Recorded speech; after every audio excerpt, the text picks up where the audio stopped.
Hello मित्रांनो, या व्हिडिओमध्ये मी तुम्हाला माझे आजच्या ट्रेडचे लाईव्ह रेकॉर्डिंग दाखवणार आहे. ओके. सो मी माझी एंजल ब्रोकिंगची माझी एक्झॅक्ट एंट्री कुठे घेतली आणि का घेतली आणि त्याच्यानंतर मी एक्झिट का केलं त्याचं तुम्हाला रिझन सांगतो. आणि मी आज ग्रोच्या अकाउंटमध्ये कोणता ट्रेड केला ते पण तुम्हाला सांगतो. ओके, त्याची पण तुम्हाला एकदा पोझिशन दाखवून येतो. एकदा तुम्ही लाईव्ह रेकॉर्डिंग बघा, त्याच्यानंतर मी तुम्हाला माझे अपडेट देतो. जसं की तुम्ही थंबनेलवरती बघत पण असाल, आज मला हायेस्ट प्रॉफिट मी 4,500च्या आसपास बघितला. आणि त्याच्यानंतर काय झालं ते तुम्ही लाईव्ह रेकॉर्डिंगमध्ये बघा. आणि मी आज ऑप्शन बाईंग केलेलं पुढच्या साईडला फक्त आणि फक्त 2 लॉटमध्ये. ओके. सो तुम्ही आता लाईव्ह रेकॉर्डिंग बघा. रेकॉर्डिंग झालं की मी नंतर तुम्हाला अपडेट देतो.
तुम्ही आता लाईव्ह रेकॉर्डिंग बघितली असेल. सो आज मी हायेस्ट प्रॉफिट बघितला 4,500च्या आसपास मी प्रॉफिट बघितला. 4,300 ते 4,500च्या आसपास प्रॉफिट बघितला. त्याच्यानंतर मार्केट रिव्हर्स झालं आणि माझा कॉस्ट टू कॉस्टमध्ये माझा एस एल गेला. ओके. काल पण मी माझ्या दुसऱ्या अकाउंटमध्ये दुसऱ्या स्ट्रॅटेजीमध्ये 5,200च्या आसपास प्रॉफिट बघितलं आणि त्याच्यानंतर मार्केट रिव्हर्स होऊन कॉस्ट टू कॉस्ट गेलं. म्हणजे बॅक टू बॅक 2 दिवस मला एक डिसेंट प्रॉफिट दाखवला. त्याच्यानंतर मार्केट हे रिव्हर्स झालं आणि मी माझी पोझिशन आहे दोन्ही दिवस मला कॉस्ट टू कॉस्ट करावी लागली. ओके. सो मी तुम्हाला माझी पोझिशन तर दाखवण्याचं, त्याच्यानंतर मला अजून एक एंट्री मिळाली कॉलच्या साईडला, त्याच्यामध्ये पण माझा एक एस एल गेला. सो मी सगळं तुम्हाला दाखवतो. पण पहिले तुम्हाला माझी पुढच्या साईडची एंट्री दाखवतो. मी एंट्री कुठे घेतली.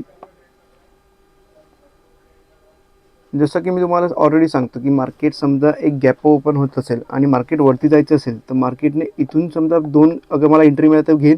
पण मार्केटने समजा हा लो ब्रेक केला तर मार्केटने एक क्विक खाली पडायला पाहिजे, बरोबर. त्याच्यानंतर मार्केट हे खाली पडलं सुद्धा इथपर्यंत बऱ्यापैकी खाली आलं.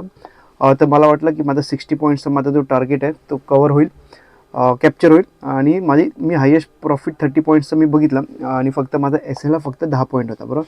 सो मार्केटने जसं इथून रिव्हर्स केलं तर मला कळलं की आता मार्केट परत एकदा खाली यायचे चान्सेस कमी असणार. कारण मार्केटने का तुम्ही इथून बघत असाल मार्केट इथूनच एक सपोर्ट घेतला, बरोबर. सो मी माझी पोझिशन ही कॉस्ट टू कॉस्टमध्ये एक्झिट केली. पण एक्झिट करता 400 रुपयाच्या आसपास मला प्रॉफिट झाला. ओके. सो इकडे झालं. आणि सेकंड एंट्री मी माझी कॉलच्या साईडला पण घेतली. मी तुम्हाला एकदा माझी पोझिशन दाखवतो. अगर तुम्ही इकडे बघत असाल 23,700चा कॉल दिसतोय. सो मी तो 93.75 म्हणजे 94च्या आसपास मी बाय केला. आणि माझा एस एल हा ॲक्च्युली 83 पॉईंट्सच्या आसपास माझा एस एल आहे तो कॅप्चर झाला. ओके. सो त्याच्यामध्ये ॲक्च्युली मला 1,500 रुपये द्यायचे होते. पण मी एस एल हा चुकून 74वरती गेला. माझं कॅल्क्युलेशन चुकलं. म्हणजे 94 मायनस 10 मी 74 पकडलं. ओके. सो नंतर मी बघितलं की लॉस थोडा जास्त वाटतं. त्याच्यामुळे बघितलं तर मी माझा एस एलला 74ला तो कॅन्सल करून मग 82.25ला माझी पोझिशन आहे ते एक्झिट झाली. ओके. सो ओव्हरऑल अगर तुम्ही माझा आजचा लॉस बघत असाल तर आज मी टोटल फक्त 1,300 रुपयाच्या आसपास मी माझी पोझिशन आहे ती लॉसमध्ये एक्झिट केली. ओके. सो अगर तुम्ही आज बघत असाल तसं मार्केट आज हे रेंज बाउंडमध्ये, बरोबर. आणि सेम एंट्री मी माझी दोन्ही एंट्री मी माझ्या प्रीमियम मेंबर ग्रुपला पण दिलेली. त्यांना पण एक लॉस झालाच असेल. ओके. आणि तो फक्त आणि फक्त एज्युकेशन पर्पजसाठी आहे. त्याच्यामध्ये मी कोणत्याही प्रकारची टिप देत नाही. ओके. आणि आज तुम्ही बघत असाल मार्केट हे एक कम्प्लिटली रेंज बाउंडमध्ये, बरं. साईडवेज मार्केट आहे. साईडवेज मार्केटमध्ये ऑप्शन बायर्समध्ये लॉस व्हायचे चान्सेस हे जास्त असतात.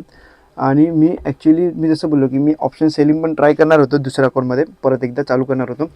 सो तिकडे जो 23,700चा कॉल आहे ना त्याची एंट्री मला 77 रुपीजच्या आसपास मला एंट्री मिळाली. आणि त्याचा एस एल खूप मोठा होता. त्याच्यामुळे मी एंट्री घेतली नाही. ऑलमोस्ट 140 पॉईंटच्या आसपास एस एल होता. म्हणजे 60 पॉईंट्स माझा एस एलमध्ये जात होता. त्याच्यामुळे रिस्क रिवॉर्ड थोडा कमी होता. त्याच्यामुळे मी ती एंट्री घेतली नाही. आणि तो आता 60 सेंट्समध्ये, म्हणजे ऑलमोस्ट तो 10-15 पॉईंटच्या आसपासच्या प्रॉफिटमध्ये. सो एवढा काही जास्त फरक पडला नसता अगर मी ऑप्शन सेलिंग केलं असतं तरी. ओके. आणि बॅक टू बॅक अगर तुम्ही बघत असाल, काल मला एक छोटासा प्रॉफिट झाला, त्याच्यानंतर आज मला एक छोटासा लॉस झाला आहे. ओके. सो मी प्रॉफिट अँड लॉसची स्टेटमेंटचा व्हिडिओ मी आय थिंक सॅटर्डेपर्यंत आणीन, किंवा फ्रायडेला अगर मला वेळ मिळाला तर फ्रायडेलाच बनवून ठेवीन. ते तुम्हाला असं आज पण डाऊट आला असेल की एवढा प्रॉफिट दर दिवशी तुला एवढा चांगला प्रॉफिट दिसतो, 5,000च्या आसपास प्रॉफिट दिसतं, पण तो मग बुक करा करत, कारण आपला जो रूल आहे, आपण रूल बेस्ड ट्रेडिंग करतो बरं.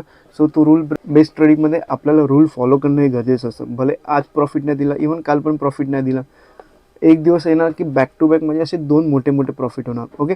सो त्याच्यामुळे आता हे जे छोटे छोटे प्रॉफिट किंवा छोटे माझे लॉस आहेत ते देण्यामध्ये मला काहीच फरक नाही पडत, कारण आपला प्रॉफिट ज्या दिवशी मोठं असतं त्या दिवशी आपल्याला लॉस द्यायला फरक काहीच नाही पडत. ओके. सो आता मी तुम्हाला माझं ग्रोचं अकाउंट दाखवतो. ग्रोच्या अकाउंटमध्ये मी तुम्हाला एंट्री कुठे घेतली आणि माझं SL कुठे गेला ते पण तुम्हाला सांगेन. ग्रोच्या अकाउंटमध्ये ह्या स्ट्रॅटेजीमध्ये माझी एंट्री ऑलमोस्ट ह्या कॅन्डलच्या आसपास आली, म्हणजे जसा हा एक 5 मिनिटाची ग्रीन कॅन्डल दिसते, त्याच्यानंतर मार्केट वरती गेलं आणि परत एकदा खाली येऊन जसं परत वरती गेलं ना, मी माझी एंट्री ह्या लेवलच्या आसपास घेतली. एक छोटाफार प्रॉफिट दिसला, 1000-1200च्या आसपासचा मला प्रॉफिट दिसलेला. पण माझा आजचा SL मी तुम्हाला सांगतो. ग्रोच्या अकाउंटमध्ये माझा SL होता 35 पॉईंट्सचा माझा SL होता, आणि माझा टार्गेट होता 70 पॉईंट्स. ओके. मला 10-15 पॉईंटच्या आसपास मला प्रॉफिट दिसत होतं, पण माझं जसं मी बोललो की काल मी 5,250 प्रॉफिट बुक नाही केलं, तर आज 1,000 रुपये प्रॉफिट बुक करण्याचे चान्सेस नाही. बरं. सो माझा टार्गेट होता 70 पॉईंट, आणि त्याच्यानंतर थोडंसं प्रॉफिट देऊन मार्केट हे रिव्हर्स झालं, आणि आय थिंक ह्या लेवलच्या आसपास किंवा कुठेतरी इकडे जसं माझा 35 पॉईंटचा माझा SL हिट झाला, माझी पोझिशनही ती स्क्वेअर ऑफ झाली. ओके. अच्छा, तुम्हाला आधी माझी पोझिशन दाखवतो. अगर तुम्ही पोझिशन बघत असाल तर 2658च्या आसपास आहे, तो मला लॉस झाला आज. ओके. सो ठीक आहे, काय प्रॉब्लेम नाही. सो काल पण माझा एक छोटासा कॉस्ट टू कॉस्ट निघालो, आणि आज मला SL झाला. त्याच्या आदल्या दिवशी मला 7,500चा प्रॉफिट मिळाला. त्याच्या आदल्याच्या दिवशी मला 2,000 की 3,000च्या आसपासचा प्रॉफिट मिळाला. ओके. मी ह्या अकाउंटचा म्हणजे प्रॉफिट अँड लॉस तुम्हाला स्टेटमेंट ती शनिवार आणि रविवार त्याच अकाउंटबरोबर ती शेअर करीन, म्हणजे तुम्हाला स्वतः पण कळेल की हे मी आय थिंक फ्रायडे किंवा थर्सडेपासून ह्या अकाउंटमध्ये मी ट्रेडिंग चालू केली. सो ह्यामध्ये पण माझा किती प्रॉफिट होतो, किती लॉस होतो, हे पण मी तुमच्यासमोर एकदम क्लिअरली सांगेन की काय आहे, कोणती स्ट्रॅटेजी चांगली आहे आणि कोणती स्ट्रॅटेजी वाईट आहे ती. आणि त्याचप्रमाणे दोन्ही स्ट्रॅटेजी तसे चांगलेच आहे. ज्यांना SL छोटा द्यायचं असतं त्यांना एंजल ब्रोकिंगचं जी स्ट्रॅटेजी आहे ती चांगली आहे, आणि ज्यांना मोठा SL देऊन अगर मोठा अजून प्रॉफिट द्यायचं असेल त्यांना ग्रोचं अकाउंट आहे ती स्ट्रॅटेजी चांगली आहे. ओके. ग्रोच्या अकाउंटमध्ये काय असतं, फरक एवढाच आहे की ओके, यामध्ये ग्रोमध्ये आपल्याला टाईम जास्त मिळतो, त्याच्यामुळे ग्रोची जी स्ट्रॅटेजी ती चांगली आहे, आणि एंजलची जी स्ट्रॅटेजी आहे त्याच्यामध्ये ॲक्च्युली टाईम हा कमी मिळतो, कारण आपला 10 पॉईंटचा SL असेल तर 10 पॉईंटचा SL हा कधीही हिट होऊ शकतो. बरं. त्याच्यामुळे एंजलमध्ये टाईम आपल्याला कमी मिळतो. ग्रोच्या अकाउंटमध्ये आहे ती स्ट्रॅटेजीमध्ये आपल्याला एक इनफ टाईम मिळतो. ओके. कारण 30-40 पॉईंट्सचा SL जायला लगेच जाऊ शकत नाही, त्याच्यासाठी मार्केट एकदम डाऊनफॉल किंवा एकदम आपल्या अगेन्स्टमध्ये आला पाहिजे, त्याच्याशिवाय आपला SL हा तो इमिजिएट हा जाणारच नाही. ओके. त्यामुळे टाईम मिळतो, त्याच्यामुळे ग्रोथची स्ट्रॅटेजी पण चांगली. फक्त अजून 1 महिना ट्राय करू द्या. 1 महिन्यामध्ये मी प्रॉफिटेबल राहिलो तर ती स्ट्रॅटेजी तुमच्यासमोर आहे ती शेअर करेन. ओके. आणि हे ग्रोचं अकाउंट ॲक्च्युली मी नाही वापरणार, कारण मी एवढा कम्फर्टेबल नाही आहे. कारण अगर तुम्ही इकडे बघत असाल पोझिशनमध्ये पण, तर तुम्हाला ऑर्डर्समध्ये अगर तुम्ही बघत असाल तर त्याची एंट्री दाखवत आहे 945च्या आसपासची. ओके. आणि एक्झिट दाखवत आहे 946. एवढ्या लवकर पॉसिबलच नाही आहे, कारण मी माझी एंट्री आय थिंक ह्या लेवलच्या आसपास कुठेतरी घेतली, आणि इकडे येईपर्यंत किंवा आय थिंक ह्या लेवलला येईपर्यंत माझी पोझिशन आहे ती स्क्वेअर ऑफ झाली. मला आता एक्झॅक्टली आठवत नाही, एकदा आपण टाईम बघूया त्याच्यानंतर आपल्याला थोडासा अंदाज येईल. 11. ओके. एक्झॅक्टली बरोबर. मी जेव्हा घरातून बाहेर पडलो ना ऑफिसमध्ये यायला, तेव्हा माझी पोझिशन आहे ती 11 वाजता ती स्क्वेअर ऑफ झाली. बरं. म्हणजे हे इकडे टाईम आहे तो चुकीचा दाखवतो आहे, कारण माझी एंट्री ह्या लेवलच्या आसपास होती. मार्केट वरती गेलं तरी माझा SL इकडे आलं होती, माझा SL हिट झाला. पण जेव्हा मार्केटने टाईम स्पेंड केला त्याच्यानंतर मार्केट इकडे आलं होती, माझा SL आहे तो हिट झाला. सो त्याच्यामुळे मी ॲक्च्युली ग्रोमध्ये एवढं कम्फर्टेबल नाही, आणि मला एवढं खास ते वाटत पण नाही. पण ॲक्च्युली मी ते फायर्समध्ये जायला पाहिजे होतं, किंवा आता जे मी ॲक्च्युली जो फंड आहे ना, मी माझा फंड आहे तो झिरोदामध्ये डिपॉझिटसुद्धा केलं 90,000चा ऑप्शन सेलिंग करण्यासाठी. सो मी आता मोस्टली नेक्स्ट मंथपासून आहे ना ग्रोच्या अकाउंटमधलं जे ऑप्शन बाईंग आहे ते बंद करणार आहे, आणि ऑप्शन बाईंग ॲक्च्युली मी झिरोदामध्ये परत चालू करायचा विचार करतो आहे. ऑप्शन बाईंग आणि ऑप्शन सेलिंग म्हणजे ही ग्रोथच्या अकाउंटची जी स्ट्रॅटेजी आहे ती मी झिरोदामध्ये कंटिन्यू करेन. आणि आपलं एंजलची आहे तो माझ्या प्रीमियम मेंबर ग्रुपची जी स्ट्रॅटेजी आहे ते एंजलवरतीच आहे तसं चालू ठेवेन. ओके. आणि तुम्हाला माझी लाईव्ह रेकॉर्डिंग आवडली असेल तर मला कमेंट करून सांगा. आणि तुम्हाला काही डाऊट असेल तर मला कमेंट करू शकता. आणि अगर तुम्हाला माझा प्रीमियम ग्रुप जॉईन करायचा असेल तर तुम्हाला खाली व्हॉट्सअप नंबर दिसेल, तुम्ही हवं असेल तर व्हॉट्सअपसुद्धा करू शकता.